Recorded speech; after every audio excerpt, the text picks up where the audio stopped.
Sorry world मुस्लिम league जो है उसके जो जनरल सेक्रेटरी हैं वो इंडिया आए हुए हैं। दो चीज़ें सुनने में आ रही हैं। एक तो ये है कि वो प्राइम मिनिस्टर मोदी से भी उनकी मुलाकात हुई है और हिंदू मुस्लिम रिलीजियस लीडर्स की national security adviser Ajit Doval यार Hindustan is for Hindus, it is their country. तो बिल्कुल, और उन्होंने अगर उनको पैट्रियटिज्म, उन्होंने नेशनलिज्म दिया है, यू हैव टू गिव को बहुत क्लोजली जानता हूं।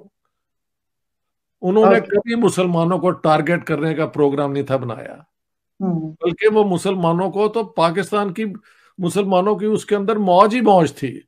इंडियन लोग सबसे आगे हैं, सबसे मोस्ट प्रेफरेबल जो लोग हैं उनके लिए वो आते हैं, और फिर वहां पे वो धोखा फ्रॉड नहीं करते। लेकिन पाकिस्तानियों में से अफसोस के साथ ये कहना पड़ रहा है, आपने ये जो काम शुरू कर दिया, इस काम कि ये जो हिंदू है ये किसी चाइनीज को, किसी अमेरिकन को, किसी यूरोपियंस को अगले 25 से 50 साल में बहुत। दोस्तों, पाकिस्तान के मीडिया में आए दिन हिंदुस्तान में चल रहे किसी ना किसी खबर को लेकर चर्चाएं काफ़ी तेज होते रहती हैं। जैसा कि आप इस क्लिप में देख रहे होंगे, पाकिस्तान की मीडिया हिंदुस्तान में होने वाले हर एक हलचल पर नज़दीक से निगाह रखती है और इसके बारे में वो बात करते हैं और पाकिस्तान से रिलेट करने की कोशिश करते हैं कि पाकिस्तान और हिंदुस्तान में इतना अंतर क्यों और कैसे है। और मेरा काम है पाकिस्तान में हो रहे हलचल को आपके सामने प्रेजेंट करना। तो अगर आपको ये वीडियो अच्छा लगे तो वीडियो को लाइक कर दीजिएगा, इसे अपने लोगों में शेयर कर दीजिए, और अगर आपने अभी तक हमारे चैनल को सब्सक्राइब नहीं किया है तो चैनल को सब्सक्राइब जरूर कर लीजिएगा। तो चलिए सुनते हैं इस पूरी परिचर्चा को। सॉरी वर्ल्ड मुस्लिम लीग जो है उसके जो जनरल सेक्रेटरी हैं वो इंडिया आए हुए हैं। दो चीज़ें सुनने में आ रही हैं। एक तो ये है कि वो प्राइम मिनिस्टर मोदी से भी उनकी मुलाकात हुई है और हिंदू मुस्लिम रिलीजियस लीडर्स की नेशनल सिक्योरिटी एडवाइजर। यार Hindustan is for Hindus, it is their country. तो बिल्कुल, और उन्होंने अगर उनको पैट्रियटिज्म, उन्होंने नेशनलिज्म दिया है, you have to give them credit for that. आपको कॉपी करना चाहिए।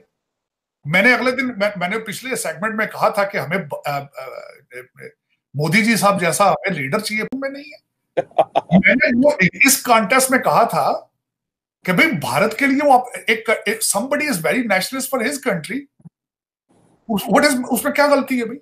हमें मोदी साहब जैसा लीडर चाहिए जो पाकिस्तान के लिए मुखलिस हो, जिसके अंदर पाकिस्तान के लिए नेशनलिज्म हो। मेरा ये मकसद था बात करने के लिए। लेकिन करप्ट ना हो, चोर ना हो, उनके पास वो अपने तोशाखाना का पैसा बच्चों के एजुकेशन पे लगाता हो। तकलीफ तो बड़ी होती है हमारे। मोदी ने अपने पैसे जो हैं वो बच्चों के गर्ल्स एजुकेशन पे तारड़ साहब लगाए थे। ये इन्हें तो पता लगता है कड़ियां वे छड़ देने थे, जादू टूने कर देने थे, फिर गल्ला पे करनी। भारतीय डायस्पोरा की भारत के साथ लॉयल्टी की सबसे बड़ी रीजन ये है कि उन्हें पता है कि Bharat is on the right track. सबसे बड़ा नारा क्या लगाते हैं अगले दिन भी कि मोदी है तो पॉसिबल है, मोदी है तो पॉसिबल है, तो मुमकिन है हम सब। इंडिया को बहुत क्लोजली जानता हूं। उन्होंने कभी मुसलमानों को टारगेट करने का प्रोग्राम नहीं था बनाया, बल्कि वो मुसलमानों को तो पाकिस्तान की मुसलमानों की उसके अंदर मौज ही मौज थी। लेकिन पार्टीशन हो गई और वो जो लीडरशिप थी, दे आर ऑल गॉन। उनको तो रोज गालियां देते हैं। रोज जवाहरलाल नेहरू को गाली इसलिए पड़ती है कि उसने मुसलमानों को, कहते हैं, बोल्ड बैंक बनाया था और सब्सिडाइज करते थे वो हज, विच इज ट्रू। अब जाके हज पॉलिसी खत्म हुई है। कांग्रेस गवर्नमेंट हज की सब्सिडी देती थी मुसलमानों को हज पे जाने के लिए, जो कि हिंदुओं को जब ये जाते हैं उनको नहीं थी देती। तो वो एंटी मुस्लिम कैसे थे? कि India is a rising power, और जिस तरीके से उन्होंने अपने आप को आगे कुछ चीजों के अंदर मैनिपुलेट कर रहे हैं। बिल्कुल एक तो फार्मास्यूटिकल है, Bharat is manipulating the entire world. Matter of fact पूरी दुनिया की फार्मेसी बन चुका है भारत इस वक्त। और जो दूसरी बात है, कोई ढकी छुपी बात नहीं है, जिस तरह वो इंफॉर्मेशन टेक्नोलॉजी पे उनकी ग्रिप है। तो जब ये दोनों चीजों पे इस वक्त दुनिया में देखें, ये बहुत बड़ी कमोडिटीज है, ये फार्मास्यूटिकल और उस इंफॉर्मेशन टेक्नोलॉजी जो है। और वो जब अल्टीमेटली उन्होंने फिर वो आपका वो कितना साथ दे के वो किस तरह देखेंगे आपकी तरह। और इस वक्त जो उनकी मसल फ्लेक्सिंग है उनकी, कि अमेरिका उनके कदमों में है, यूरोपियन यूनियन उनके पीछे फिर रही है, मेरा मकसद है जब अमेरिका की जरूरत बन चुका है भारत जो है, तो आप मिडिल ईस्ट और दूसरे इस्लामिक स्टेट्स की तो आप पोजीशन देख लें क्या। और दूसरा जो उनके लेबर फोर्स है पॉपुलेशन के लिहाज से, और दूसरा उनके जो एजुकेशन के लिहाज से उनकी जो सुप्रीमेसी बनती जा रही है वो तो। और तीसरा जो मैं एक पॉइंट ये दूंगा, भारतीय डायस्पोरा का प्रेशर देखें आप। हर कंट्री के अंदर इस वक्त भारतीय डायस्पोरा है और दे आर सपोर्टिंग। इंडियन लोग सबसे आगे हैं, सबसे मोस्ट प्रेफरेबल जो लोग हैं उनके लिए वो है इंडियन।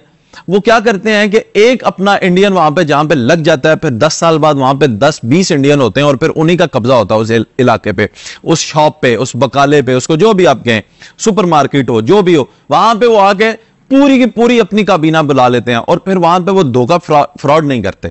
लेकिन पाकिस्तानियों में से अफसोस के साथ ये कहना पड़ रहा है, आपने ये जो काम शुरू कर दिया, इस काम यूएई के अंदर तरीके से उन्होंने हाईएस्ट अवार्ड मोदी साहब को दिए, एक तो वो देखा होगा। फिर सऊदी अरेबिया का ट्रेंड चेंज होता देखा है आपने, किस तरीके से वो बॉलीवुड को और सारा कुछ उन्होंने वहां पे किया है, सारा कुछ आईपीएल के अंदर इन्वेस्टमेंट कर रहे हैं, देख रहे हैं सारा कुछ। तो उसमें उस तनाजर से देखा जाए तो उसमें उम्मा का कॉन्सेप्ट खत्म होता नजर आ रहा है, लीडरशिप ही खत्म होती नजर आ रही है। और जो उनके अंदर अपनी डिवाइड है वो देखें, सऊदी अरेबिया अलग रोल प्ले कर रहा है, टर्की या तैयब अर्दगान अपना एक रोल अदा करना चाहते हैं, उनके अंदर ग्रुपिंग हो चुकी है। और फिर उसके बाद आप कह रहे हैं तो कश्मीर के हवाले से अगर देखा जाए तो इस वक्त कश्मीर में सबसे बड़े प्रोजेक्ट जो है वो यूएई के चल रहे हैं, यूनाइटेड अरब अमीरात के। तो सारे इंटरेस्ट बेस्ड डिसीजन है। तीसरा उसमें एलिमेंट ये है, आपकी पुअर लाती है, आपकी करप्शन की स्टोरियां हैं, आप रिलायबल नहीं है। पहले मैं जो बात कर रहा था, इस वक्त जो आर्मी चीफ के हवाले से जो बातें हो रही है, या आपके यूएई की जितनी स्टेट्स और ममालिक हैं वो आपकी सिविलियन गवर्नमेंट्स पे वो एतबार ही नहीं करते।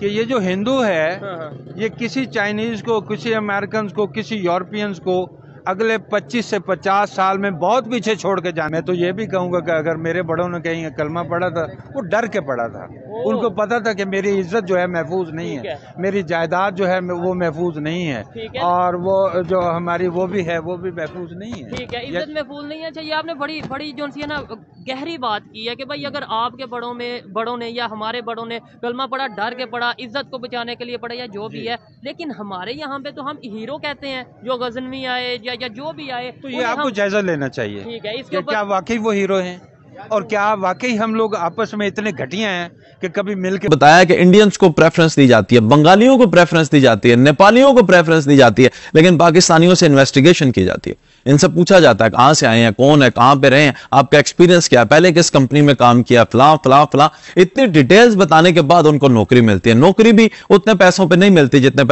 पैसों पे इंडियंस को नौकरी मिलती। उसकी वजह यह है कि आपका यह रवैया, आपने पहले जो काम किया, वो जो लोग कह रहे हैं कि जी भीख मांगते हैं, ये तब तक तो मुझे बिल्कुल गलत। तो दोस्तों, आप लोगों ने इस पूरी परिचर्चा को सुन लिया और आपने ये देखा कि कैसे पाकिस्तान की मीडिया रो रही है। मैं ये कह सकता हूँ कि पाकिस्तान की मीडिया रो रही है हिंदुस्तान की तरक्की को देखकर और हिंदुस्तान के बढ़ते हुए ताकत को देखकर।